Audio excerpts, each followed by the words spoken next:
नमस्कार दोस्तों, आज हम कक्षा 10वीं विज्ञान के विद्युत अध्याय के बारे में पढ़ेंगे।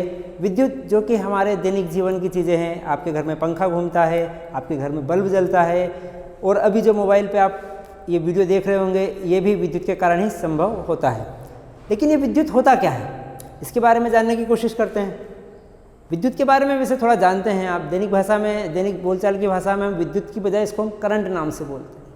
करंट को आप जानते हैं तो मैं इन्हीं शब्दों का उपयोग करूंगा कि करंट, वोल्टेज, इन्हीं अपन शब्दों के साथ बात करेंगे ताकि आप लोगों को अच्छे से समझ में आए और फिर विद्युत आपको करंट ना मारे। नहीं तो आपको लगता होगा कि ये फिजिक्स वाला पोर्शन जो होता है हमारा, ये हमेशा करंट मारता है। तो आज के बाद यदि आप इस वीडियो को देखेंगे तो आपको कम से कम विद्युत और विद्युत से संबंधित जितनी भी चीज़ें हैं वे करंट नहीं मारेगी। आपको बिल्कुल सारी की सारी चीज़ें मेमोराइज हो जाएंगी, आप उन्हें समझ जाएंगे और इसके बाद अभी आपको कभी भी किताब को उठाने की ज़रूरत भी नहीं पड़ेगी और आप इससे विद्युत से संबंधित सारे प्रश्नों को बड़ी आसानी से हल कर पाएंगे। Let's start. सबसे पहले हम जानने की कोशिश करते हैं विद्युत क्या है। विद्युत को जानने के पहले मैं थोड़ा सा आपको परमाणु के बारे में बताना चाहूँगा, जो आपने प्रीवियस कक्षा के अंदर पढ़ा था। परमाणु में आप यदि संरचना को देखेंगे तो परमाणु के अंदर एक होता है नाभिक, जो बीच में होता है, और इसके ऊपर होता है धन आवेश, और आसपास नाभिक के इलेक्ट्रॉन चक्कर लगाते हैं। किसी भी पदार्थ के अंदर जितने नाभिक में जितने प्रोटॉन होते हैं, जितना धनावेश होता है, उतने ही ऋणावेश के रूप में इलेक्ट्रॉन मौजूद रहते हैं। तो इस प्रकार हम देखें तो आवेश दो प्रकार के हो जाते हैं, ऋणावेश जो कि इलेक्ट्रॉनों के कारण होता है और धनावेश जो कि प्रोटॉनों के कारण होता है। अब यदि कोई परमाणु में इन इलेक्ट्रॉन और प्रोटॉन का बैलेंस गड़बड़ा जाए, इधर उधर हो जाए, तब यदि उसमें इलेक्ट्रॉन ज़्यादा हो गए तो उस पर ऋणावेश आ जाएगा, और यदि उसमें इलेक्ट्रॉन कम हो गए तो निश्चित ही नाभिक ज़्यादा रहेंगे। तो नाभिक ज़्यादा होने के कारण उसमें नाभिक ज़्यादा होने के कारण उसमें धनावेश आ जाएगा। तो ये जो कोई भी पदार्थ जब ऋणावेशित या धनावेशित होता है तो उसे हम विद्युतमय पदार्थ कहते हैं या विद्युत पदार्थ कहते हैं। तो विद्युत को मोटे मोटे हम बोल सकते हैं कि कोई भी यदि धनावेशित या ऋणावेशित है तो वो विद्युत है। अंग्रेजी में विद्युत को हम इलेक्ट्रिसिटी कहते हैं। तो इलेक्ट्रिसिटी शब्द ही इलेक्ट्रॉन से आता है। तो कुल मिलाकर हम यहाँ बात करेंगे तो यहाँ पर ऋणावेश, धनावेश और ये सब मिलके विद्युत होता है। तो ये बात हो गई विद्युत के बारे में। अब हम बात करते हैं विद्युत धारा की, कि विद्युत धारा क्या होती है। जैसे विद्युत के बारे में मैंने अभी बताया कि कोई भी पदार्थ आवेशित है, धनावेशित या ऋणावेशित, तो उसे हम कहते हैं विद्युतमय। लेकिन जब ये आवेश बहने लगते हैं, बहने का मतलब एक स्थान से दूसरे स्थान पर जाते हैं, तो इसको हम बोलते हैं विद्युत धारा। तो विद्युत धारा से हमारा तात्पर्य होता है कि आवेशों का बहना।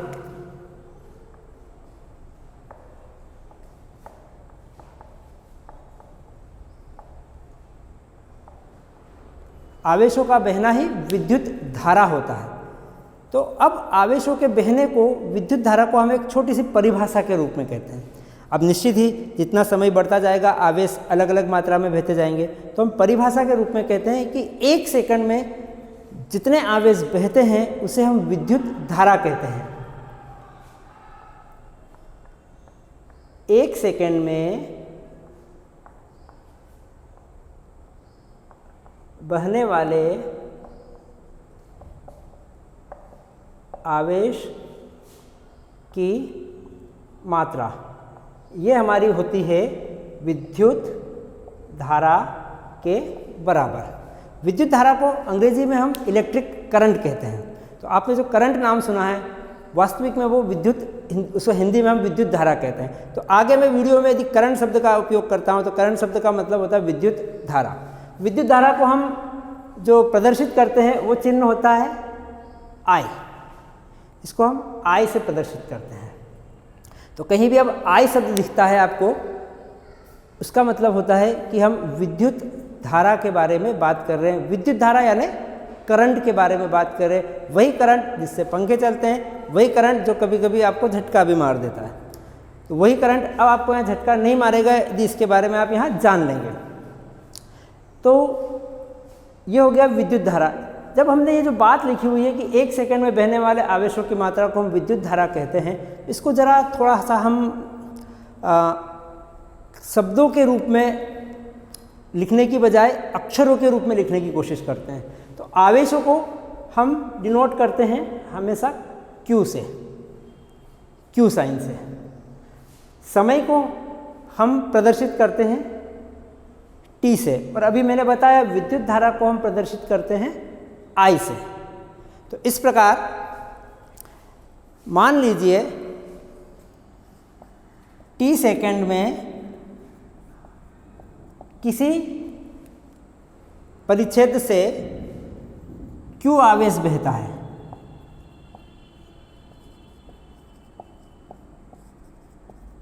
तो धारा कितनी हो जाएगी? तो विद्युत धारा। तो विद्युत धारा हो जाएगी कितना? आवेश बहा बटे कितना समय लगा, क्योंकि हम परिभाषा के रूप में बोल सकते हैं कि 1 सेकंड में, तो एक T सेकंड में यदि Q बहा तो 1 सेकंड में कितना बहेगा? T बटा Q। तो इस प्रकार विद्युत धारा की एक परिभाषा के रूप में जब हम उसे गणितीय रूप से लिखेंगे तो विद्युत धारा को हम प्रदर्शित करते हैं I से, आवेश को प्रदर्शित करते हैं Q से, और समय को प्रदर्शित करते हैं T से। तो इस प्रकार एक छोटा सा हमारे पास विद्युत धारा का एक सूत्र आ जाता है, I विद्युत धारा बराबर Q बटा T, Q के बटे में T। ये एक छोटा सा सूत्र हमारे बड़े काम का है। विद्युत धारा से संबंधित कितने भी प्रश्न हैं, जो भी प्रश्न हैं, उनको हम इसी के द्वारा हल करते हैं। किसी भी चीज़ को आपने देखा होगा मापने के लिए मात्रक की आवश्यकता होती है। तो धारा को मापने का जो मात्रक होता है उसे हम एम्पियर कहते हैं। तो विद्युत धारा का जो मात्रक हुआ हमारा वो होता है एम्पियर। ये नाम आप लोगों ने ज़रूर सुना होगा। एम्पियर को हम प्रदर्शित करते हैं A से। तो आगे जहाँ भी A लिखा हुआ है इसका मतलब होता है एम्पियर, और एम्पियर मतलब क्या है? विद्युत धारा का मात्रक। यानी यदि हम कहें कि किसी तार में 2 एम्पियर का करंट बह रहा है, तो 2 एम्पियर का करंट बह रहा है, इसका मतलब वो विद्युत धारा से संबंधित बात हो गई। यहाँ एक बात थोड़ी सी हमारी छूट गई कि हमारा आवेश का जो मात्रक होता है, आवेश का मात्रक हमारा होता है कूलाम।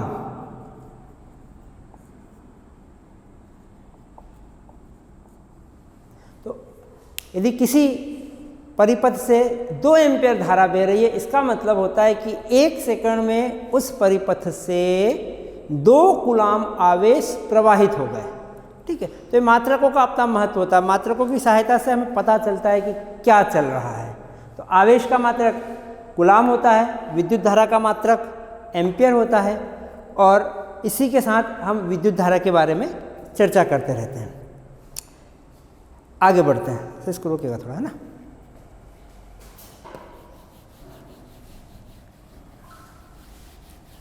अब हम बात करते हैं कि विद्युत धारा प्रवाहित कैसे होगी किसी परिपथ में। मैं बताना भूल गया आप लोगों को परिपथ क्या होता है। परिपथ वो होता है जिसके अंदर विद्युत धारा प्रवाहित होती रहती है। एक ऐसा रास्ता जिससे होकर आवेश प्रवाहित होते हैं और विद्युत धारा का निर्माण करते हैं। उस रास्ते को, उस बंद रास्ते को हम विद्युत परिपथ कहते हैं। तो किसी परिपथ में विद्युत धारा प्रवाहित कैसे होगी? अपने आप तो कोई काम होता नहीं है, विद्युत धारा प्रवाहित करने के लिए भी कुछ न कुछ आवश्यक होगा। तो विद्युत धारा कैसे प्रवाहित होती है उसके पहले एक छोटा सा प्रश्न मैं आप लोगों से पूछना चाहूँगा। मेरे पास यहाँ पर 2 पात्र हैं।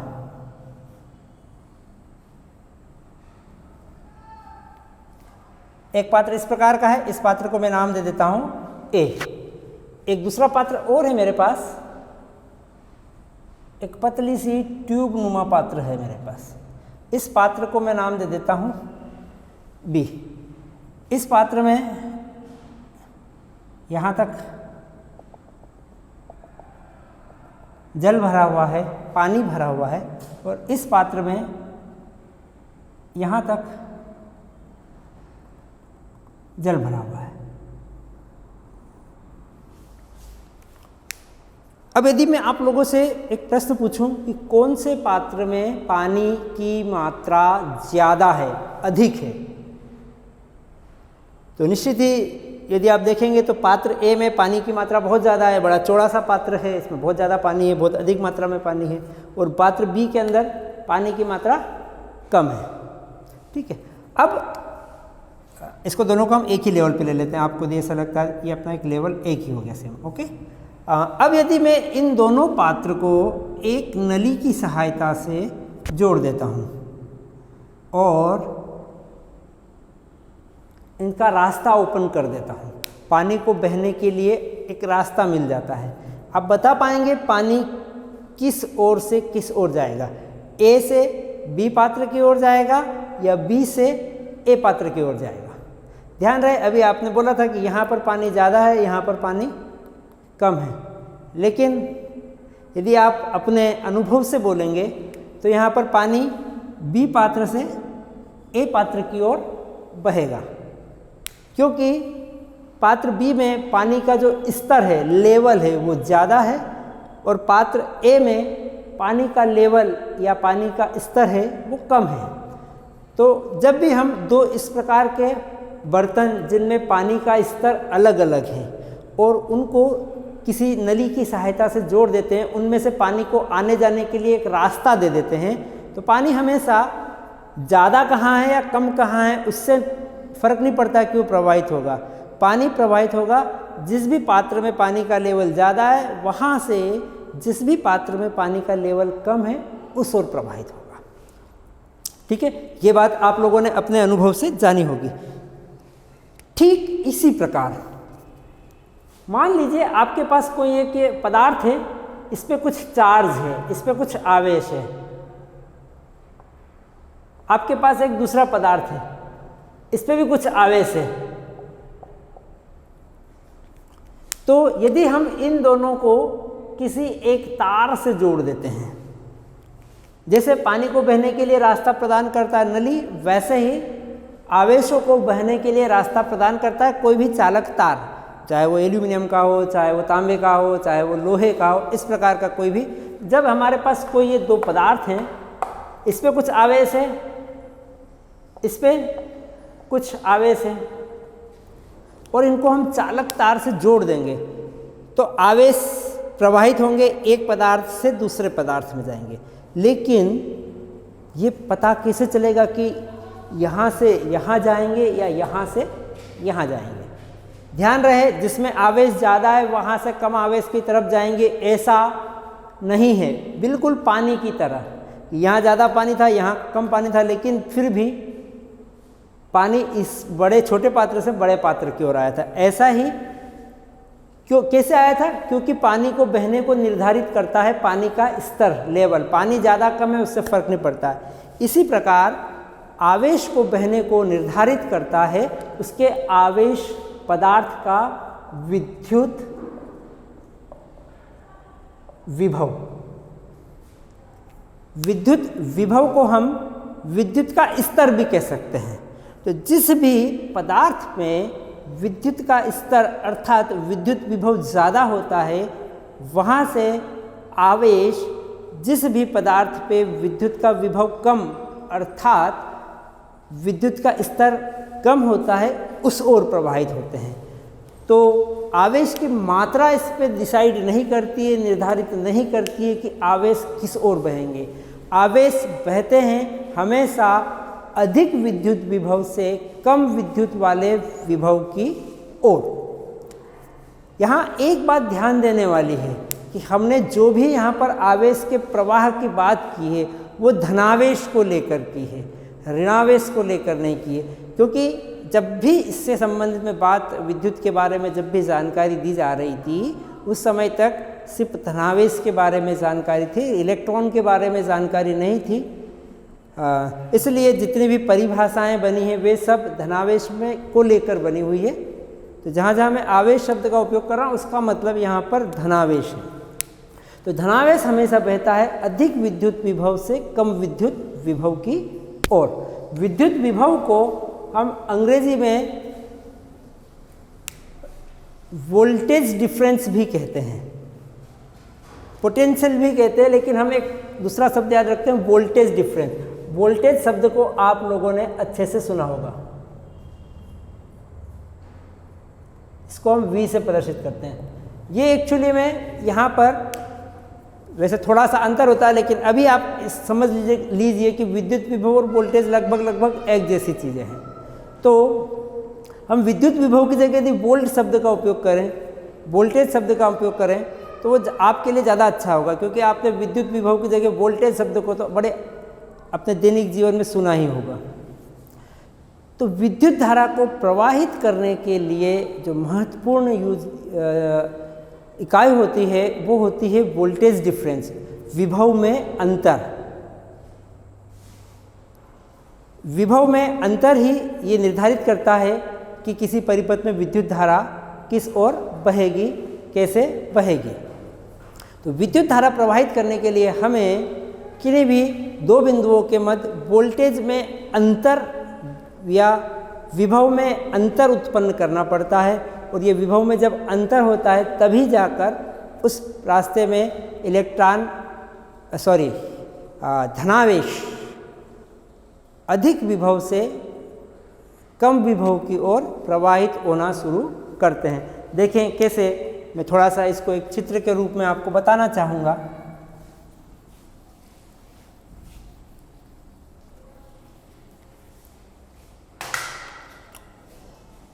मान लीजिए एक हमारे पास एक ये रास्ता है,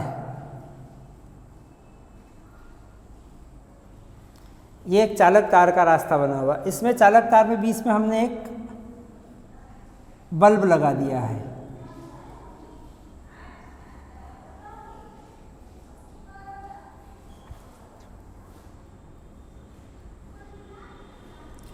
बल्ब के हम दोनों तारों को इस प्रकार मिला दे तो क्या बल्ब जलेगा? क्या नहीं जलेगा। क्यों? क्योंकि बल्ब के अंदर जो भी आवेश है, इस तार में जो भी आवेश है वो भी प्रवाहित नहीं हो रहे, वो वही के वहीं एज इट इज़ अपने स्थान पर स्थित है। लेकिन यदि हम यहाँ पर एक ऐसी युक्ति लगा देते हैं जिसके दोनों सिरों के विभव में अंतर है, वोल्टेज में अंतर है, और वो युक्ति होती है हमारी सेल या बैटरी। जैसे हम इसमें एक बैटरी लगा देते हैं, ये बैटरी का संकेत होता है। आप लोगों ने कहीं देखा हो, नहीं देखा हो तो बैटरी, या मैं इसको सेल के रूप में कहता हूँ, सेल का संकेत होता है। जैसे हम एक सेल लगा देते हैं तो ये बल्ब चलने लग जाता है, बल्ब ग्लो करने लगता है, जलने लगता है। क्यों जलने लगा भाई? क्योंकि इस बल्ब में से होकर विद्युत धारा प्रवाहित होने लगी। कैसे विद्युत धारा प्रवाहित होने लगी? तो ये जो सेल होता है, ये जो बैटरी होती है हमारी, इसका विभव ज़्यादा होता है, इस बिंदु का विभव ज़्यादा होता है, और इस बिंदु का विभव कम होता है। जो कम विभव होता है उसको हम ऋण विभव भी बोल देते हैं, और ज़्यादा विभव होता है उसे हम धन विभव भी बोल देते हैं। तो ये जो बैटरी होती है, सेल होती है, इसके दोनों सिरों के विभव का अंतर होता है। और वो कितना अंतर होता है? तो कभी भी किसी सेल को देखिएगा, किसी सेल पे लिखा रहता है 2 वोल्ट, किसी सेल पे लिखा हुआ रहता है 1.5 वोल्ट, किसी सेल पे लिखा रहता है 6 वोल्ट। तो यदि किसी सेल पे 6 वोल्ट लिखा हुआ है, 6 वोल्ट लिखा हुआ है, इसका मतलब होता है कि उसके दोनों सिरों के जो अंतर है, विभव का जो अंतर है वो 6 वोल्ट का है। यदि कहीं पर 1.5 वोल्ट लिखा हुआ है सेल पर, इसका मतलब होता है उसके दोनों सिरों पर विभव का जो अंतर है वो 1.5 वोल्ट है। तो इस प्रकार से एक सेल ऐसी युक्ति है जो परिपथ में विभवांतर उत्पन्न करती है, और उस विभवांतर के कारण परिपथ में विद्युत धारा प्रवाहित होने लगती है। यानी कि अब चूंकि यहाँ विभव ज़्यादा है, यहाँ विभव कम है, तो इस परिपथ में, इस रास्ते में धनावेश यहाँ से बहना शुरू करेंगे, इधर बहते हुए बल्ब में से होते हुए, और इस कम विभव वाले बिंदु की तरफ आने लग जाएंगे। यानी करंट बहेगा इधर ज़्यादा विभव से, ये ज़्यादा विभव इसलिए इसकी डंडी बड़ी बनाते हैं अपन, ये कम विभव होता है इसलिए इसकी डंडी छोटी बनाते हैं। तो इसको देख, इसकी टेंशन भी खत्म। जिधर बड़ी डंडी होती है, बड़ी लाइन होती है ज़्यादा विभव, छोटी लाइन होती है कम विभव।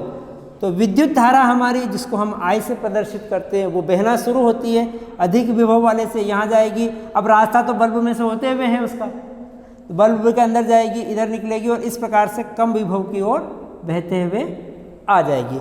इस पूरी प्रक्रिया के अंदर जब धारा बहने लगेगी, और चूंकि धारा को रास्ता जो मिला है, विद्युत धारा को जो रास्ता है वो बल्ब में से होकर है, तो बल्ब ग्लो करने लगता है, जलने लगता है, या हम कह सकते हैं कि इस परिपथ में, इस रास्ते में विद्युत धारा प्रवाहित होने लगी। ऐसे ही हमारे जितने भी उपकरण होते हैं उनमें विद्युत धारा प्रवाहित होती है।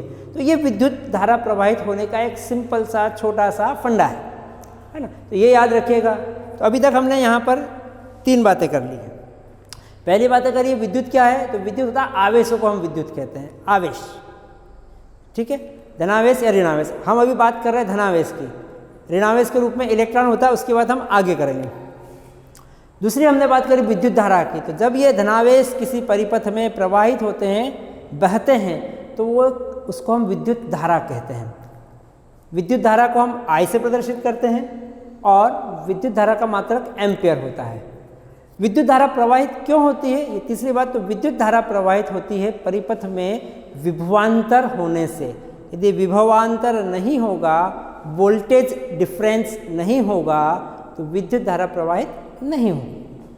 तो वोल्टेज डिफरेंस के लिए हम सेल का उपयोग करते हैं। तो इस प्रकार जब किसी परिपथ में हमने सेल लगा दिया, वोल्टेज डिफरेंस हो गया, हमारी धारा अधिक विभव से इस रास्ते को अख्तियार करते हुए कम विभव की ओर बहने लगती है, और ये एक विद्युत धारा का निर्माण कर लेती है।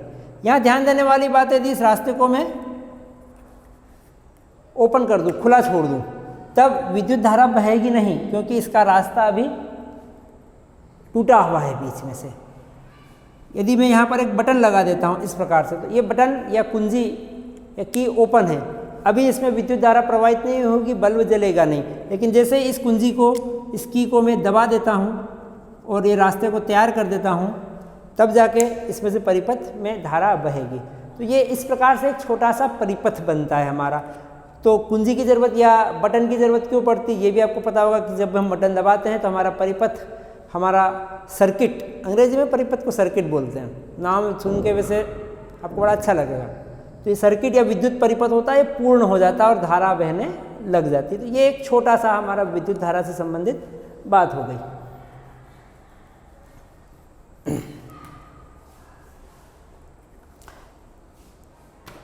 विद्युत धारा का मात्रक की हमारी बात हो गई, विद्युत की बात हो गई। अब एक महत्वपूर्ण बात जो अभी तक मैं आप लोगों के साथ कर रहा था कि हमने विद्युत धारा की परिभाषा हो चाहे विद्युत विभव की परिभाषा हो, इनमें हमने धनावेश के बारे में बात करी। लेकिन दैनिक जीवन में जितने भी हमारे इलेक्ट्रिक तार होते हैं या सर्किट्स होते हैं, उनमें सब में इलेक्ट्रॉन प्रवाहित होते हैं, क्योंकि धातु जो होती है, सारे तार जो हमारे होते हैं वो धातु के बने हुए होते हैं, और धातु के अंदर मुक्त इलेक्ट्रॉन, फ्री इलेक्ट्रॉन्स होते हैं। तो सारा जो विद्युत धारा प्रवाहित करने का, सर्किट बनने का, विद्युत धारा बनाने का जो काम होता है, वो सारा इलेक्ट्रॉनों के कारण होता है। लेकिन हम परिभाषा वगैरह में सब में नाम धनावेश का देते हैं, ठीक है। तो ये हो गई हमारी विद्युत धारा के बारे में बात। अब हम बात करते हैं एक बड़ा ही महत्वपूर्ण नियम जो कई बार परीक्षा में भी आता है, और इसको आप कई बार रट भी लेते हैं, विद्युत से संबंधित ओम का नियम। नाम याद आ रहा है? याद है आप लोगों को ओम का नियम? चलिए, यदि मैं कहूं कि आप लोगों को ओम का नियम आता है तो क्या आप मानेंगे? चलिए मैं समझाता हूं कैसे आप लोगों को ओम का नियम मालूम है।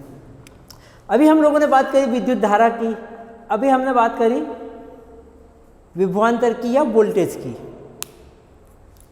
कभी आप लोगों ने देखा है कि घरों में जो विद्युत के उपकरण होते हैं, चाहे पंखा हुआ, बहुत तेज़ी से घूमने लग जाता है, बल्ब कभी कभी उड़ जाते हैं। ऐसा क्यों होता है? ऐसा हो जाता है कभी कभी घरों में जो वोल्टेज आता है वो ज़्यादा हो जाता है। हमारे गांव में ऐसा ही बोलते हैं कि जब वोल्टेज ज़्यादा आ जाता है तो हमारे घर के पंखे ऐसे तेज़ घूमने लग जाते हैं, बल्ब होते हैं जल के फूट जाते हैं, टीवी वगैरह भी फूट जाते हैं, जल जाती है। ऐसा क्यों हुआ? क्यों? क्योंकि वोल्टेज ज़्यादा आ गया, और वोल्टेज ज़्यादा आने के कारण वोल्टेज ज़्यादा आने के कारण जो करंट था, विद्युत धारा थी, वो भी बढ़ गई, क्योंकि सारी चीज़ें करंट से बहती है और वोल्टेज ज़्यादा आ गया तो करंट भी ज़्यादा बहने लगता है। तो ये बात आप जानते हैं ना। कभी कभी हमारे गांव में ऐसा होता था कि पंखे ऐसे धीरे धीरे धीरे घूमते हैं, बल्ब ऐसा जलता है कि जैसे चिमनी जल रही हो, मोमबत्ती भी उससे तेज जलती है। ऐसा क्यों होता है? क्योंकि उस समय वोल्टेज, कहते हैं हमारे पड़ोसी की, वोल्टेज डाउन हो जाता है, वोल्टेज कम हो जाता है, उसके कारण ऐसा होता है। तो ऐसा क्यों? थोड़ा सा मैंने जब सोचा कि चूँकि वोल्टेज डाउन हो जाता है तो जो करंट बहता है वो भी डाउन हो जाता है, कम हो जाता है। तो एक सिंपल सी बात है कि जब भी वोल्टेज ज़्यादा रहता है करंट भी बढ़ जाता है, जब वोल्टेज डाउन होता है मतलब वोल्टेज कम हो जाता है, करंट भी कम हो जाता है। ये बात आप जानते हैं? बिल्कुल जानते हैं।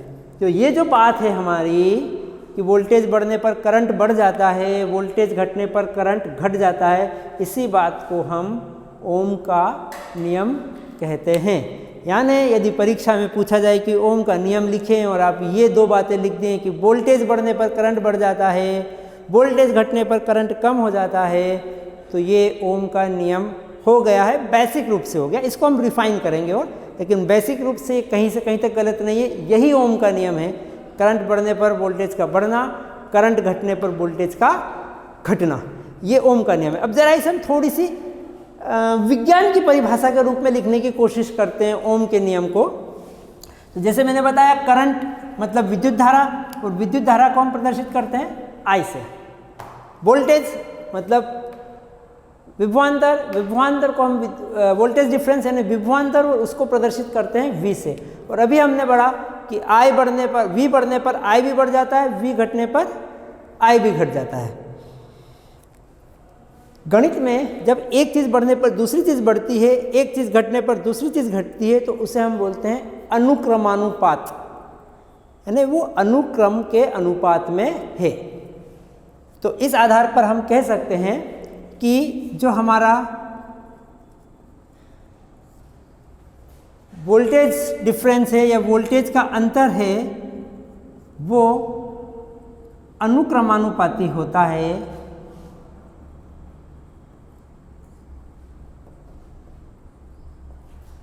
करंट के, अर्थात विद्युत धारा के।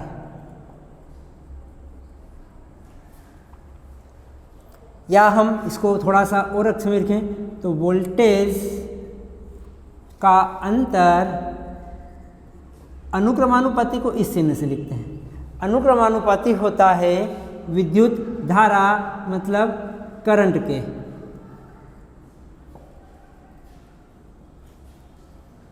या हम इसे ऐसा लिखते हैं, वोल्टेज डिफरेंस को हम काहे से प्रदर्शित करते हैं? V से। V अनुक्रमानुपाती होता है विद्युत करंट को हम काहे से, इलेक्ट्रिक करंट को हम काहे से प्रदर्शित करते हैं? I से। V अनुक्रमानुपाती होता है I। तो इतना सा थोड़ा सा और आगे आप लिख देते हैं तो ये आपका ओम के नियम का गणितीय रूप भी पूरा हो जाता है। तो ओम के नियम कैसा हुआ? जो आप बात जानते हैं कि वोल्टेज बढ़ने पर इलेक्ट्रिक करंट अर्थात विद्युत करंट भी बढ़ जाता है, वोल्टेज घटने पर इलेक्ट्रिक करंट भी घट जाता है। इसी को हम ओम का नियम कहते हैं। गणितीय भाषा में विभवांतर अर्थात वोल्टेज डिफरेंस, किसी भी परिपथ में बहने वाली विद्युत धारा उसके विभवांतर के अनुक्रमानुपाती होती है। ये ओम का नियम है, विभवांतर अनुक्रमानुपाती विद्युत धारा। तो आप जान गए ना कि आप ओम के नियम को पहले से ही जानते थे। जरा इसको हम थोड़ा सा और आगे बढ़ते हैं ओम के नियम में।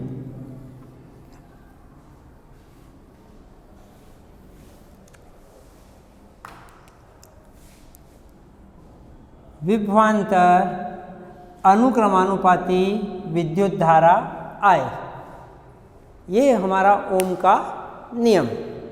जब भी हम अनुक्रमानुपाती का चिन्ह हटाते हैं और बराबर का चिन्ह लगाते हैं तो गणित में हम एक नियतांक लगाते हैं। यहाँ पर जो नियतांक है वो होता है हमारा R के बराबर। ये R क्या हो इसके बाद हम आगे करते हैं।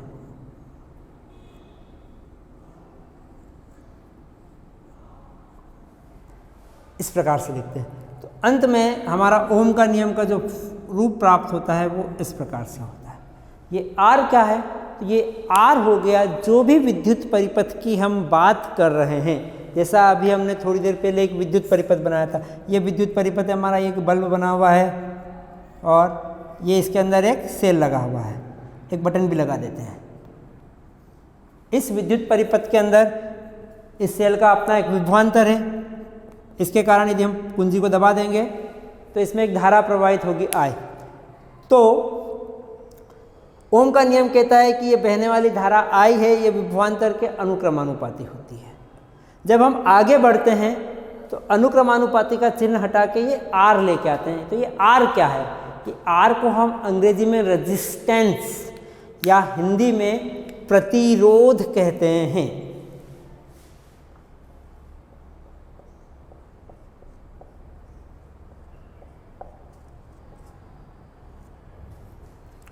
किसका प्रतिरोध? तो ये जो R प्रतिरोध है हमारे इस परिपथ का प्रतिरोध। तो अब ये ओम का नियम हमारा फुल स्विंग में आ गया है, फुल स्विंग में हो गया है कि V किसी भी परिपथ के लिए उसका वोल्टेज डिफरेंस बराबर होता है उस परिपथ का प्रतिरोध R और उसमें बहने वाली धारा I। ये हमारे ओम के नियम का एक पूरा रूप हो जाता है।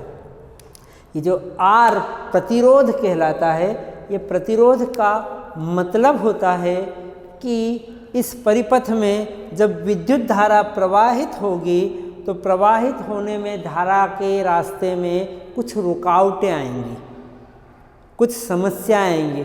उस रुकावट का जो गणितीय मान होता है वो गणितीय मान को हम परिपथ का प्रतिरोध कहते हैं। ठीक है, आप भी जब स्कूल जाएंगे, घर से स्कूल जाते हैं, रास्ते में जाते हैं तो कुछ रुकावटें आती हैं। कभी अच्छा रास्ता हुआ, सड़क है, पक्की सड़क है तो रुकावट कम है, कच्ची सड़क है रुकावट ज़्यादा है, भीड़ भाड़ इलाका है तो भीड़ भाड़ इलाके में रुकावट ज़्यादा हो गई, खाली खाली इलाका है भीड़ कम, रुकावट कम हो गई। तो ऐसे ही ये जो रुकावट होती है कई सारी बातों पे निर्भर करती है। ऐसे ही किसी परिपथ का प्रतिरोध भी कई सारी बातों के ऊपर निर्भर करता है। तो आइए थोड़ा सा प्रतिरोध के बारे में पढ़ते हैं कि ये प्रतिरोध क्या है। तो हमने ओम के नियम के बारे में पढ़ लिया, अब हम प्रतिरोध के बारे में पढ़ते हैं।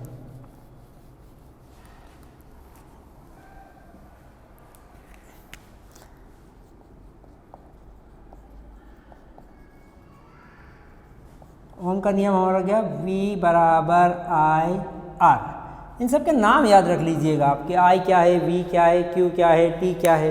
यदि ये समस्या रही तो आपको दिक्कत नहीं आएगी और ये सब पता रहा तो आपको कहीं से कहीं तक कोई दिक्कत नहीं आएगी। अब हम बात कर रहे हैं प्रतिरोध की।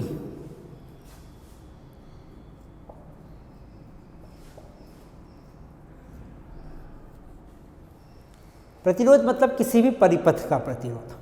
ठीक है, इसका मात्रक भी होता है।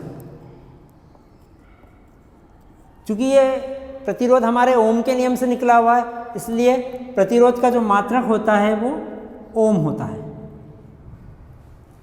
काय का मात्रक? प्रतिरोध का जो मात्रक होता है वो ओम होता है। क्यों? क्योंकि ओम के नियम से निकला था, तो ओम के सम्मान में इसको हमने प्रतिरोध का मात्रक ओम लिखा हुआ है। ठीक है, इस ओम का एक संकेत होता है। ये इस प्रकार से कुछ बनता है, किताब में आप देखिएगा इस प्रकार का एक संकेत बना हुआ होता है, इसको हम ओम कहते हैं। ठीक है, तो ये प्रतिरोध का मात्रक हुआ। अब हम बात करेंगे कि ये प्रतिरोध किन किन चीज़ों पर निर्भर करता है, किन किन बातों पर निर्भर करता है।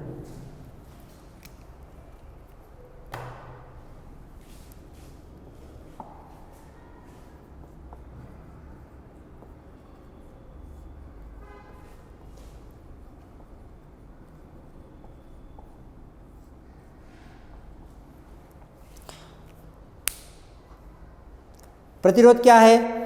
धारा के रास्ते में, विद्युत धारा करंट के रास्ते में रुकावट प्रतिरोध है। किन किन बातों पे निर्भर करेगा? तो हम देखते हैं किन किन बातों पे निर्भर करेगा। अभी हमने एक परिपथ बनाया, परिपथ में मैं बार बार बल्ब नहीं बनाऊंगा, बल्ब की बजाय मैं ये चीज़ बनाऊंगा। ये चीज़ सभी को प्रदर्शित करते हैं, इसको हम प्रतिरोधी कहते हैं। एक मैंने ये बनाया, एक मैंने ऐसा बनाया।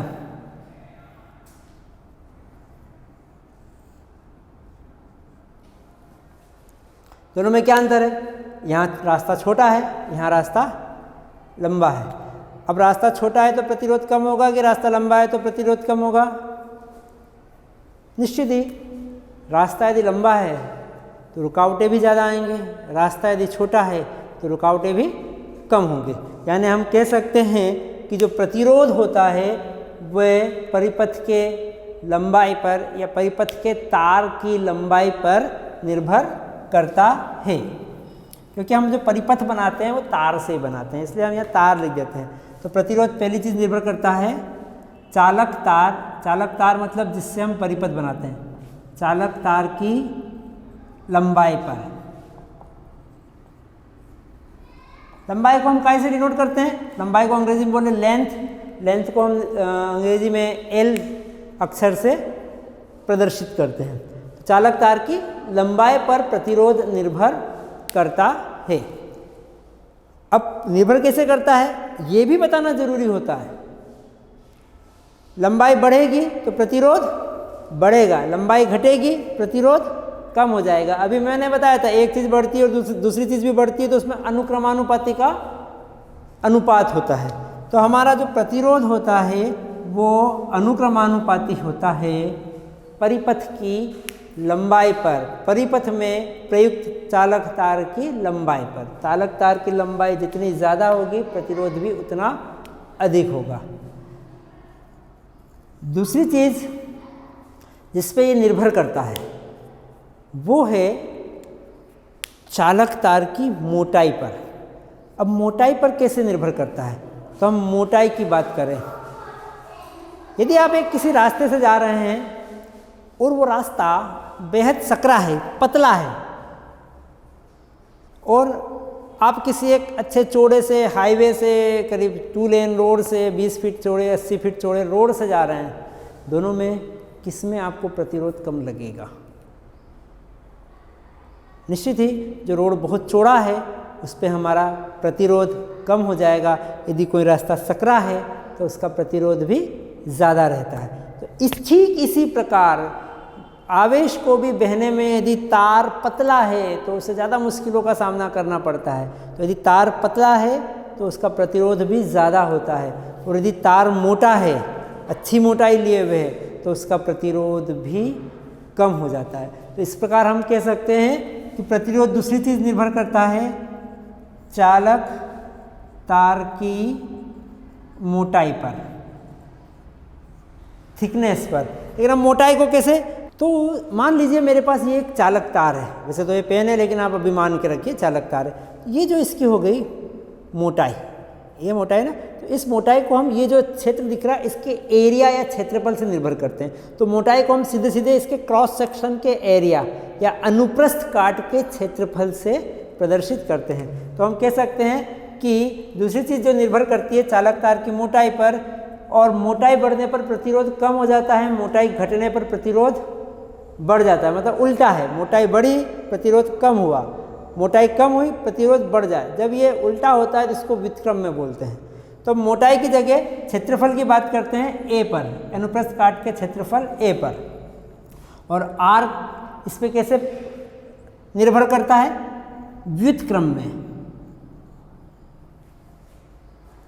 अर्थात क्षेत्रफल या मोटाई बढ़ने पर प्रतिरोध कम हो जाता है, क्षेत्रफल घटने पर प्रतिरोध बढ़ जाता है। तो इस प्रकार इन दो चीज़ों के ऊपर निर्भर करता है। तीसरी चीज़ एक और होती है, वो क्या होती है? वो होता है पदार्थ की प्रकृति पर या पदार्थ पर, कि हमारा तार किस पदार्थ का बना हुआ है।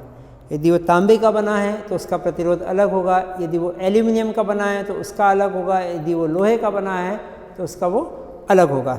हमारे जो तार होते हैं इनमें सामान्यतः एक ही मोटाई और एक ही लंबाई के, यदि हम अलग अलग धातुओं के तार लें, एल्यूमिनियम के, कॉपर के या लोहे के लें, तो कॉपर अर्थात तांबे का प्रतिरोध कम आता है, एल्यूमिनियम का थोड़ा ज़्यादा आता है, लोहे के तार का और अधिक प्रतिरोध होगा। तो इस प्रकार हमारे चालक तार का प्रतिरोध तीन चीज़ों के ऊपर निर्भर करता है। हम प्रतिरोध को, पदार्थ को हम पदार्थ के घनत्व या एक इस चिन्ह होते हैं, इसको रो बोलते हैं, इसके ऊपर निर्भर करते हैं। तो इस प्रकार इन तीन चीज़ों के ऊपर निर्भर करता है प्रतिरोध, या हम बोल सकते हैं R बराबर रो L अपान A। इन तीन चीज़ों पर किसी भी चालक तार का प्रतिरोध निर्भर करता है। तो एक ये प्रश्न भी परीक्षा में बहुतायत में पूछा जाता है कि प्रतिरोध किसे कहते हैं, ये किन किन बातों पे निर्भर करता है। तो आप जान गए होंगे प्रतिरोध जो है किसी भी परिपथ में विद्युत धारा के रास्ते में जो रुकावट आती है उसे कहते हैं, और ये इन तीन चीज़ों के ऊपर निर्भर करता है। परिपथ में लगे चालक तार की लंबाई पर, लंबाई बढ़ने पर प्रतिरोध बढ़ जाता है, चालक तार की मोटाई पर या अनुप्रस्थ काट के क्षेत्रफल पर, मोटाई बढ़ने पर प्रतिरोध कम हो जाता है, यहाँ व्युत्क्रम हुआ, और चालक तार के पदार्थ पर। इस प्रकार हमारा चालक तार का प्रतिरोध तीन चीज़ों पर निर्भर करता है। ओके, तो ये प्रश्न आप आसानी से कर पाएंगे। तो आज के लिए इतना ही। आज हमने कुछ 3-4 चीज़ों के बारे में पढ़ा। हमने पढ़ा विद्युत के बारे में, हमने पढ़ा विद्युत धारा के बारे में, हमने पढ़ा विभवांतर के बारे में, और फिर हमने पढ़ा उस ओम के नियम के बारे में जिसको आप पहले से जानते हैं। और ओम के नियम से निकल के आया था हमारा चालक का प्रतिरोध, उसके बारे में और उसकी निर्भरता के बारे में। और मैं दावे के साथ कह सकता हूँ कि यदि इन 3-4 चीज़ों को आपने याद कर लिया, निश्चित ही विद्युत अध्याय से आप बहुत अच्छे नंबर प्राप्त कर सकेंगे। विद्युत अध्याय की कुछ चीज़ें अगले वीडियो में। Thank you.